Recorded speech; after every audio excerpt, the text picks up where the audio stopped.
Matagal ka din bang maghikab? Alam ba ninyo na may mga pag-aaral na kapag matagal humikab, ay mas malaki ang utak? Sa isang pag-aaral na obserbahan ng tao ay mas matagal maghikab para sa mga hayop.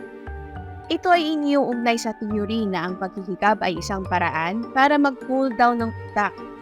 Kaya ang tagal ng paghihikab ay depende sa laki ng utak. Dahil mas matagal ang oras para mag-cool down kapag malaki ang utak. Kapag nagbubuka ng bibig para maghikab ay nakatutulong ito para lumakas ang daloy ng dugo sa utak. Ang pagdaloy ng dugo sa utak ay nakatutulong sa pag-cool down nito. Bukod dito, naobserbahan din na ang paghihikab ay nakatutulong sa paglaki at sa maayos na paggana ng utak.